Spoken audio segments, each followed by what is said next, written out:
అందరికీ నమస్తే. మరి ఇది లోపుల్లో మరి మన ఆంజనేయ స్వామి గుడి ఎదురుగా ఉందండి చెరువు. ఈ ఏటా ఈ సంవత్సరం ఈ పాటికల్లా నీళ్లు బాగా వస్తున్నాయి. మరి ఈ సంవత్సరం వర్షాలు అంతగా లేవు కదండి, మొన్నటి నుంచే వర్షాలు పడినాయి. శనివారం ముత్యాలమ్మ తల్లి దగ్గర హనుమాన్ చాలీసా చేసాం. ఆ రోజు నుంచి వర్షం కొద్దిగా పడుతుందండి.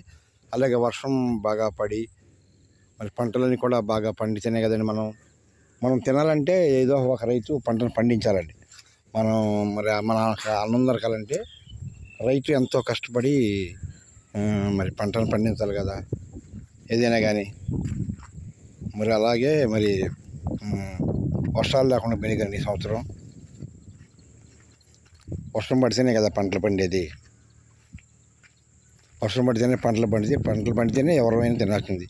మరి కష్టమైన నష్టమైన లాభమైన నష్టమైన ఎండనక వాననక రేయనక పగలనక పండించేదే రైతన్న. రైతు ఎంతో కష్టపడి ధాన్యాన్ని పండిస్తాడు.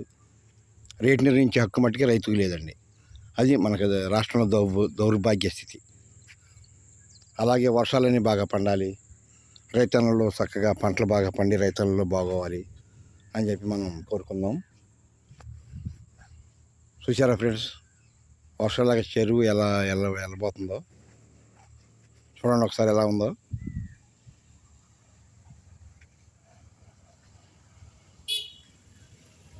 ఓకే ఫ్రెండ్స్, మరి వర్షంతో బాగా పండాలి, రైతులు బాగుండాలి మనం కోరుకుందాం.